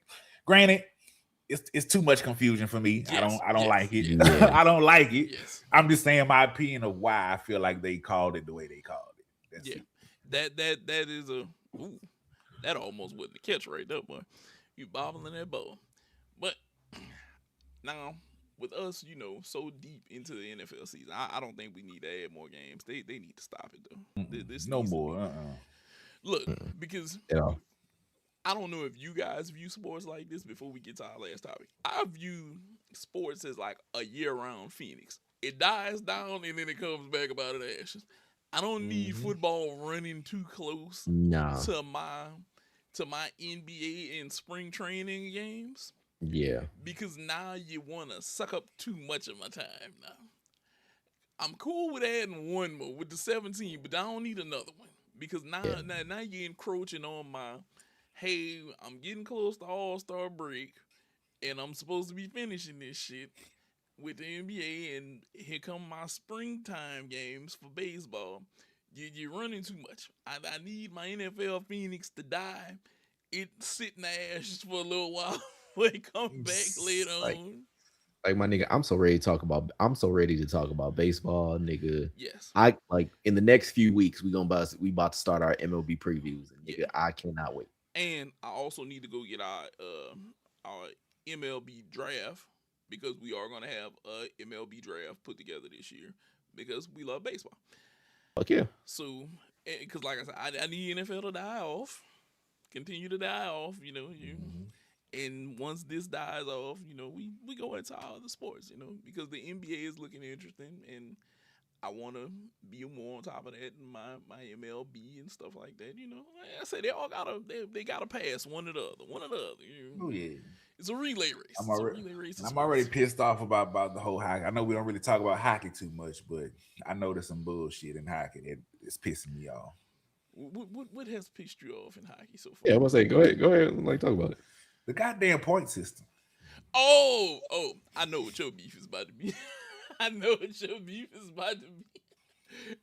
me guess. It has to do with these overtime wins and losses. Bruh. So it works in my favor every year. How is it that you got the least amount of wins, but you number one because all your losses came in overtime? Yep. That don't make sense to me. Look, it took him extra time to whip my ass again. Yeah, it's like you basically won on points, like you ain't a knockout artist. Some time has passed, so I'm sure the standings didn't change and the points didn't change since I recognized that. But like my Ducks at that time, my Ducks had the most wins in their division, but was not even in the playoffs because of the point system. And the team that was number one had the least amount of wins, but because damn near all their losses came in overtime, the points put them at number one. It is weird. That is. I did honestly. I talking about Vegas. Talking about Vegas. Nah, see the standings change. It wasn't Vegas at the time. Because I was about to say, I know Vegas. Vegas is like number one in the Pacific, and it's them and the Kings with like the most shootout losses. Fix that, NHL. Fix that. Wins need to be worth more or something. That is nuts, though. 2 points for a win, 1 point for an overtime loss. Yeah. Like I said, it works in my favor every year whenever I pick shit in the NFL, in the NHL. It works in my favor every year because I know the teams that are gonna hang in there and make shit shootouts, and by that alone, I can kind of say, okay, they're gonna pan out somewhere up here whenever these points get done. I just gotta make it to the shootout. That's it. Who can make the most? That is crazy. Like they have. Like I'm looking at it now. Yeah, like Vegas has 25, losses overall, and Anaheim really only has 24, but Vegas has more points because technically their record is 25, 13, and 12, which is a crazy amount of overtimes. That is nuts. See, but the only team that's truly dominating in hockey right now is Colorado. That's it. Yeah. Colorado's the only team, and then you could say the Hurricanes, and then damn it, I'm trying to remember the goddamn joke. Red Wings. Red Wings up there. Yeah, Red Wings up there too. Somebody had a joke. Oh no. See, they actually made a joke about Detroit. No, it was the Maple Leafs. That's what it was. So the guy went into Tim Hortons and they gave him a mug, and he said, "Why are they not giving me a cup?" And and the joke was, they say, "Well, the only cups that you can get are in Florida." And the guy That's awesome. He went off for that second because that shit clicked that was a hockey joke, and you can see he just went red. He was like, "Y'all think that y'all are funny, huh?" That's whoever made that joke up, nigga, that shit, they need to get a raise. All I'm gonna say is that guy knew how to swing low at a Maple Leafs fan. At that point, I was like, damn. I was like, that's fucked up, but funny. Yeah, I was like, that is fucked up, but very funny. Like, everybody got all these overtime losses. Like, we need to start losing in overtime then. Shit, if we gonna lose. But y'all can't never survive to make no overtime. That's the point. Right. We literally got the most wins in our division, but y'all never make it overtime. Y'all never make no. Y'all just go out there and lose. Now, the other thing that I want to talk about in the NHL is this. I mean, in the NFL, not NHL. I was listening to a Jameis Winston interview, right? Mm-hmm. And something came to my mind. So they talk about the year that Jameis had like 5,000 yards, but he was 30-30, right? Mm-hmm. And then they did an in-depth look, and it was like 10 of his interceptions were because Mike Evans and them just couldn't catch the ball. Like, they knocked the ball up into the air and stuff like that. Mm-hmm. So I'm going to say this. I think Jameis Winston is a quarterback. He was played out because of what I'm going to call gunslinger syndrome. Okay? He's one of the people, I'm going to try to get this in there, a la Brett Favre. The only difference is they never embraced it for him like they did it for Brett Favre. Mm-hmm. Because we know Brett Favre was a gunslinger even whenever he was old and he was in Minnesota for your Vikings. Mm-hmm. They just played it away with Jameis Winston and became about decision making and accuracy because of the results of what happened with him. Because if you think about it in a grand scale, they do have quarterbacks who are ass as fuck. Okay? A la Geno Smith this year. Mm-hmm. Okay? He was almost a Jameis Winston year. He almost had as many interceptions as he had touchdowns, which is crazy work. But because I think they don't classify him as a gunslinger, they're not going to do him the same thing that they did Jameis Winston and push him out. Because I'll be totally honest, Jameis Winston, whenever he's paying attention and he's hitting the right things, he can really give you a chance to win. Because we saw it happen in Cleveland. And let's be honest, I don't think that any of us thought that he would win a game in Cleveland. Because Cleveland is Cleveland. It is what it is. But I do think unfairly that he has been pushed out of the league because of his gunslinger syndrome. And even if you're not going to bring him back as a quarterback, I just want to see him interact with the NFL. Like, he has some of the funniest interactions with people in the NFL, and it is timeless to me. Like, imagine our idea, Rob. Have him come in and give motivational speeches once a week to a random team. That shit would be freaking hilarious. Mm-hmm. Could you imagine Jameis Winston giving an Eat the W type speech somewhere just randomly? that would be. Imagine if he was in Carolina and gave out an Eat the W speech. Actually, it's a good one. That would be hilarious to watch. People tune in just for that. I know I would. I wouldn't want shit. I love James. I feel like James need to play for the Cowboys for just like one season so I can get a jersey. It's just so he can James. Yeah. Him interacting with Dak would actually be really fun. Yes, it would. It'd be like the one season. Because I feel like honestly, he is like just personality wise on the field and everything. His antics he is like my favorite NFL player right now because he is so He's funny, bro. so indirectly funny. Like Mhm. it's like he'll just do shit where you're just what the fuck is that? It just be the funniest shit in the world Bruh, too. I don't know where he gets it from. It just his has to come. reaction, his reaction to the touchdown catch, that was hilarious, bro. He was so excited, bro. I laughed. Then he was like that little dance he did. He Uh, But it's him though. It's all him, and you gotta love it. You gotta love it. You just got to love it. You just gotta love it. But moving on from things in the NFL to the NBA, and this is gonna be our last group of things that we're gonna cover because it's basically one after another, and then one other thing. But you know what? I'm gonna go with the one single thing first. This bothers me, gentlemen. Okay, this bothers me. what's I that? do a little bit of voting for different categories for my opinion on who should get what awards. Okay, mm. this is just my opinion. Why the fuck is Rudy Gobert again a defensive player of the year candidate? Okay, why? Do they not Remember have nobody else? Go ahead. we I ain't got.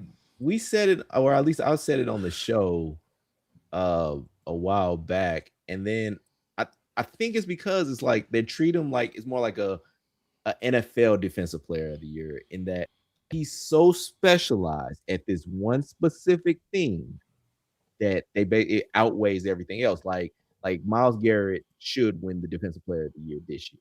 Miles Garrett doesn't have, as far as I know, any interceptions. He's a sack master, but it's like pause. But it's like that's all he mainly had to do. That's all he had. That was what was in his job jar. They wasn't actually making him go out on passes and how what his coverage rate was or whatever. He just had to go get sacks. And Mhm. so pause again. And so like with Gobert, like he maintains the paint. He maintains the inside, and that's why he's such a good rim defender. And I granted, he may not be. I guess I gotta go look to make sure that I'm right about this and I'm not talking on my ass, which I do a lot. But I think they basically are doing it like that, and that's why he basically is that. You know. Go ahead, Vince. I'm gonna let you. I'm gonna let you go with this before I state a couple facts for why his ass shouldn't be here. Let me see. Rudy Gobert, barbecue chicken. I don't even know why he there. I mean, maintain the paint, really. I mean, if he wasn't there, really, I just think it's the offensive dominance. His defense ain't really no reason why the Minnesota be winning. It's the team's offensive dominance. I mean, he's there. If you want, he's there. He's present. I guess you could say that's about it. He's present. Yeah, Just like but when the teacher calls roll here. That's it. I Okay. mean, but he holds it down. He holds it down. But okay, go ahead, bro. Like, All right. So this is what I'm gonna say. Defensive rating, which is something that I don't buy in on a bunch because I feel like this is one of those stats, in my opinion. It sways certain metrics that are there and not there at the same time. He's ranked ninth in defensive rating. Okay. mhm. Okay. Some people will say, all right, that's not too bad. Okay. Now, whenever Fox ranked people for defensive player odds at winning this, Chet Holmgren was number one. He has the best odds. That's the person that they Mhm. think might win. Wimby is after him. Okay. Which I could That's see who he's Wimby doing. because Wimby is an extremely good defender. As long as you're not pressing weight against him, he's a really good defender. Okay. Then it's Rudy. Okay. Now here's my issue with Rudy. Rudy has always been a weak side shot blocker. Rudy has gotten dunked on more times than people dunk donuts in their coffee at Dunkin' Donuts. Okay, I just want to make that clear. Mhm. Rudy is not a guy. Now, like I said, weak side shot blocker. He does come through at that. Mhm. But whenever I think about Rudy, I'm like Fisky. Barbecue chicken. Okay, Mhm. Ant-Man didn't gave it to him. Ja didn't gave it to him. He don't stand a chance whenever these guys come in there. He isn't the Stifle Tower. You know, Mhm. he doesn't deserve these nicknames. If it wasn't for the fact that I've called Victor Wembanyama so many times the French baguette, that would probably be Rudy's nickname at this point. Okay, Mhm. I do not believe that he is that good defensively because as a shot blocker, he is not Dikembe Mutombo to me. Okay, he is not Hakeem. He is not dealing with Shaq whenever you drive. Okay, I'm not worried about that defender putting me on my ass whenever I'm a drive to the goal. Okay, like I said, if he catch me weak side, I could deal with that. Okay, but I do not feel fear for him. And a person who isn't on this list that I think unfairly isn't there is OG Anobi, who is a Mhm. terrific defender for the Knicks right now. And he has come through countless amounts of times with steals, defensive plays. He's there. I think that even though, like you said, he's one of those people, he's a specialist, I think he needs to be removed from this list. Okay? Because he's not as good of a person as they put up there. And a person that's missing from this list is Dyson Daniels from Atlanta. Mhm. Extremely good defender. At 6'8", guards get down there, switches on the forwards, blocks, steals, you name it, he does it. It's just my opinion that Mhm. I don't want to see you up here anymore for Defensive Player of the Year awards. Okay, Stealing awards, stealing just stealing them. Just highway like he robbery. stole a lot of people's, immune systems because he spread COVID. Yes, he did. Yes, he did, and I'll Remember never that forgive him for that. Defense wasn't jackass. good there either. He has Mike the Blood nerve, Cells just basically saying Olay. and it's the fact that he did the shit where he touched everything. Okay, Yeah, it was like karma couldn't hit that nigga hard enough. that look, that was one of them. I'm gonna predict this on the bingo card moments, and if it was on your bingo card and you hit that one, you should win alone for that one, because Mhm. I know he thought he was being ha funny, and then it came out to be true. Yeah, His mama that's need your to whoop ass, his Mr. ass. Frenchman. She exactly, exactly, exactly. Because it's like, why did you do that? Why did you do that? It's like whenever I hit that thing. Why are you running? Why are you running? Uh-huh. Because you knew what you did.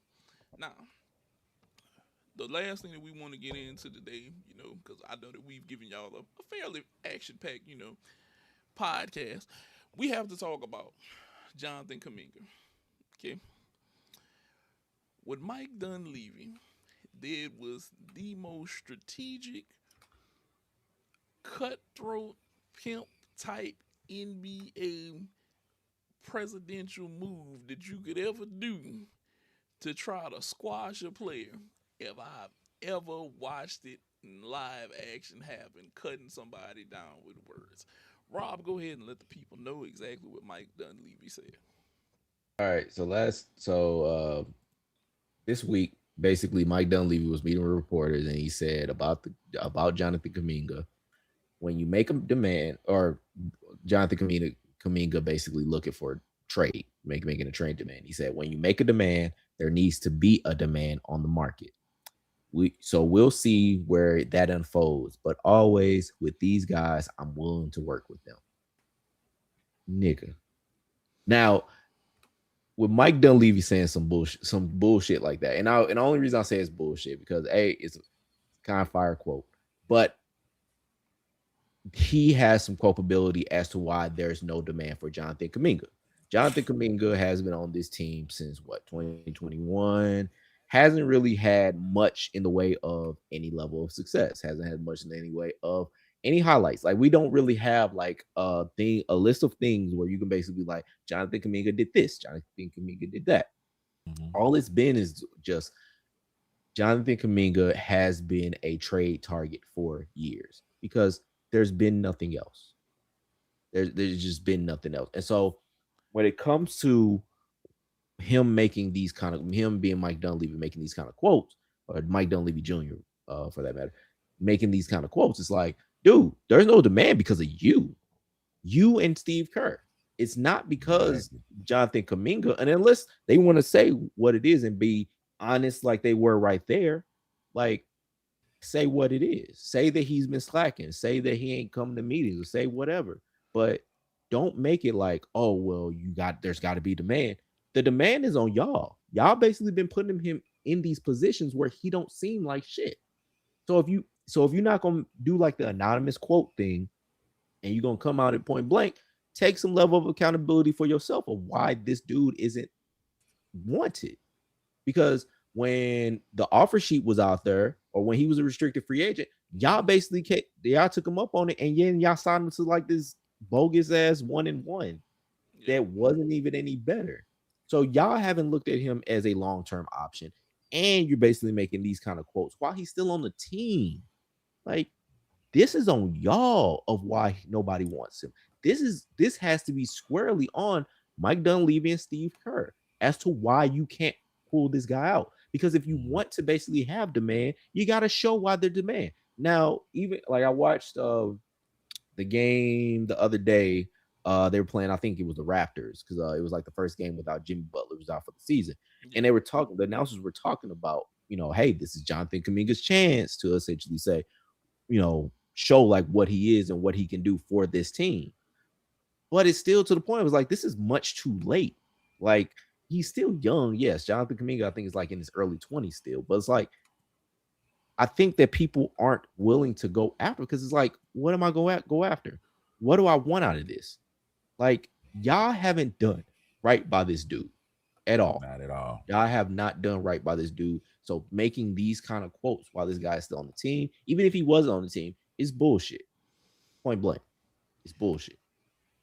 What did you hear, Bisky, whenever you heard the Mike Dunleavy comments? Because before I say what I gotta say, because I know what I heard. I don't know about y'all.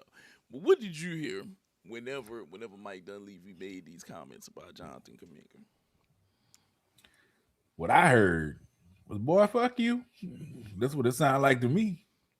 And just I honestly, like, I'm honestly perplexed. Like, I feel like I feel like somebody ain't telling the real story. Something is missing. Am I missing something? Are we missing something? Because why is this happening? Like, from what I've seen from him visually, he is a decent player. Like, he is a decent player that can bring a lot to a team. So it had to be something off the court, something in the background we don't know about. Something had to happen. Because for him to say something like that, I'm perplexed. And I'm really just perplexed. Like, I'm lost for words. I don't know what to think about it now. It's like something had to happen that is not in the media, that's not known, in the background, something. I feel like he's getting blackballed. Okay. So, granted, since we've been live, they ruled him out with a bone bruise. Okay. But I didn't hear that. What I heard them say to this man was, bitch, you speak whenever spoken to, and you go get my money whenever I tell you go out here and play. Okay? That's what I heard. I heard Eddie Griffin say that to his ass the other night whenever he was up there, and then he turned and say, he better not be getting up out of line when I tell his ass go play, goddamn.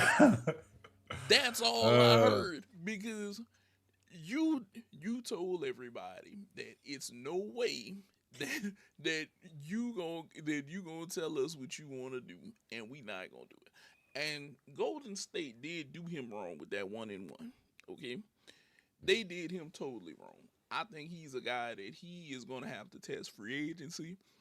I think whenever they wanted to put a trade around him for Giannis, it should have got done. Whenever Milwaukee did want him, and they were like, we're not letting him go, and now he doesn't want to be here. And right now is actually the time whenever he should have been in the lineup totally, because Jimmy Butler is out. Okay?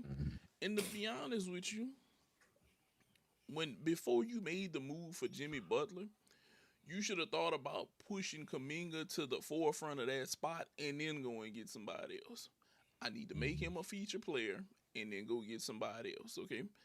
That's why whenever it was talked about at one time that they wanted to make a move for Cat, I was like, okay, I could see Cat being a move, because Draymond is your enforcer. you could have Cat out there. Cat just has to rebound, get his points, be a scorer, help take some of the load off everybody else. He can stretch the floor. Draymond's a playmaker. Kuminga be out there. You'll be fine. But now karma has come back to bite you in the ass.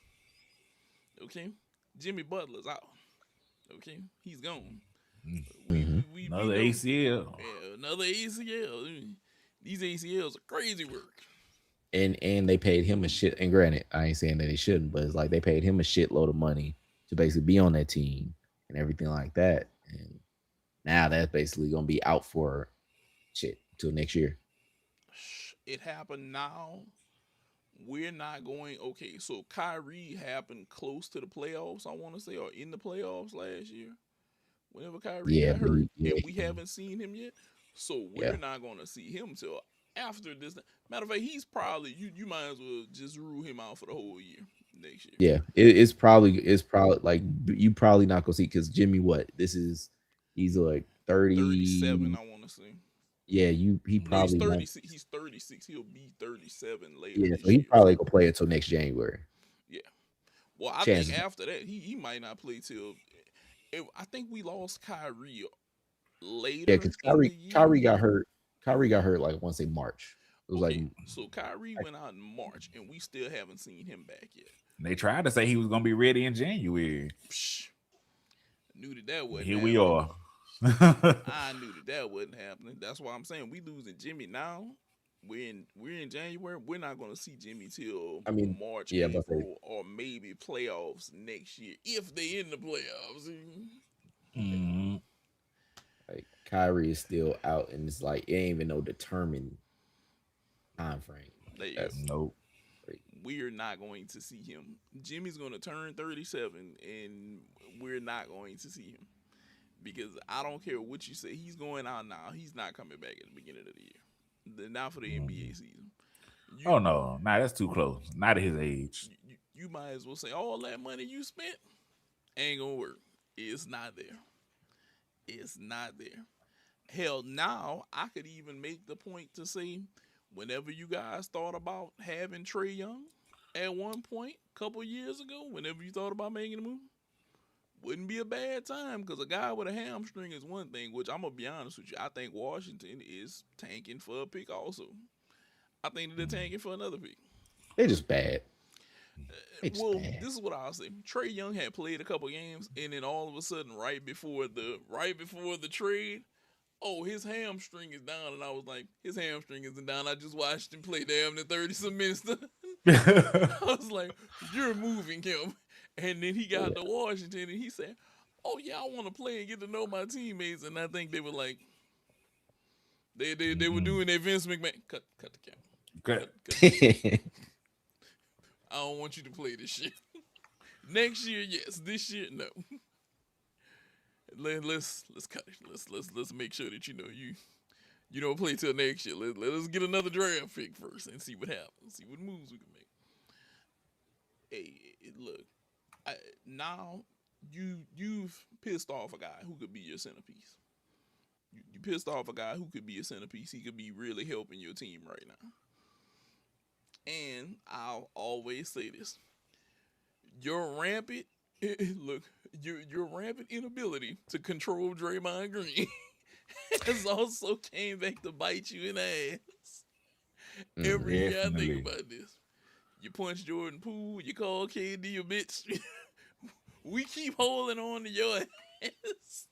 And then shit like this happens, and it make me look back and you remember if you would have just shut your ass the hell up, we wouldn't be in these positions, goddamn. Just shut up. Yeah, or if he would have passed the ball to KD like he was supposed to. Yeah. I'm gonna be honest. If I was any of them, I'd be like, we in this shit because of your ass. You can't keep your motherfucking mouth shut and your hands to yourself. Right. You just learn to shut up and not hit people. We'll be all right. Like, nigga, just shut up. He like that little child that say all kind of out of line shit. It may be true, damn it, but keep your mouth shut. You know what your mama used to say? If you ain't got nothing nice to say, don't say anything at all. Just you wanted to call him a bitch that day, just don't say that shit in the public. Say that shit in the background. Whenever we get in the locker room, you can tell him whatever you want to tell him and then apologize. But you should have known KD was going to take that shit to heart. Not you. Not you. I'm going to let it fly. He going to have the deal. And now look where we at. We ain't got Jimmy. We ain't got KD. All we got is Steph and you. Oh, and I don't know if y'all noticed. Clay did not play good against them. I don't know how Clay played good the game before, and I was like, man, Clay might go off against them. Did he played good the other night? He ain't gonna be around too much longer, dog. Like, I think this is either last year or the year before last for Clay, dog. Like, I'm gonna say this. I think he's just enjoying his time with Meg as much as possible. Exactly. Meg got his head all up in the clouds. I mean, now his legs is all up in the clouds too, because those things are cooked. Like, I mean, the reason why he ain't a Warrior now is because they were cooked. Like he's about done. Like, I think he's out there because he loves basketball, and that's the only thing that's keeping. Every time I see them list him for injury management, and they always put knee, I'd be like, he needs to borrow one of those from Meg, because apparently she has. I mean, maybe that's his master plan. Maybe he's like, look, I've found you, Miss New Knees. I need you, Miss New Knees. Please transplant. Like maybe that's the end game for him. So we're just saying like, knee finally. He's like, look, knee transplant to come back. I just need your infusion, like whatever's in there. I just need it infused. He gonna do like the Kobe blood spinning thing, like just let's fuse it and just put it in there. Maybe that's the plan. Maybe that's what it is. He's like, I just need that knee fluid infusion. I need the knees. The knees will like help me succeed. You're gonna be like on White Chicks. We got our knees done. We got our knees done. I got my knees done. Whoa. Yeah, there's no pass interference. Nah, I just watched Drake try to air one out downfield. He's trying to get her done. I think this is gonna be a way better matchup than what people thought, and it is proven to be that good of a thing. But with that being said, guys, we're all probably going to go tune into football as of right now because it's Sunday. It's foosball day. You gotta respect football. But like we always say, you guys, like, subscribe, keep running up those clip numbers on our channel. We love it. We love it. Tell your people about it. Share them everywhere. We're on TikTok. We're on YouTube Shorts. Give the long form content some time. Hey, I'm telling you guys, go tune into the Booty Awards. That thing is hilarious. It's starring Visky right here. It was his contribution because he had been out on assignment for so long. And then he completed the assignment. Yeah, and then he completed the assignment and we got him back. So we need you guys to go ahead and take a look. Just do what you need to do. Like, subscribe, share, tell everybody about it. We love that. Continue to push our podcast. Remember, subscriptions, they make the world go round. And subscribe. We got 2 channels. Push the button, hit the bell. Anything you guys want to say before we get up out of here? No, man. Good night, Canada. Good night, Taylor Swift. Go watch the football. Go love it. So, happy Sunday. Oh, and still and podcast numbers, Spotify, Apple, all them shits. Look at those shits too. We got them everywhere. We everywhere. Yeah. We're everywhere. What about you, Visky? If y'all ain't watched Saturday Night Main Event last night, check it out. Oh, yeah. There's a couple good things, So if y'all missed that, the Cody Jacob was nice. New women's tag team champions. That's always going back and forth. But check it out. That's about it. We coming up. Rumble, baby. Ready for Rumble. Mm-hmm. As we just had the draft. Yeah. Because you ain't gonna get a Royal Rumble draft anywhere else. Nowhere else. At least not as good as this one. Not as good as this one. Not as good as this one. And remember, somewhere there's an NFL coach who doesn't deserve to be signed, and he's signing his paperwork right now. And the only thing going through his head is this. It's the only thing going through his head right now. We got him. We got him. Yeah, we got him. But you guys have a great night. Stay safe.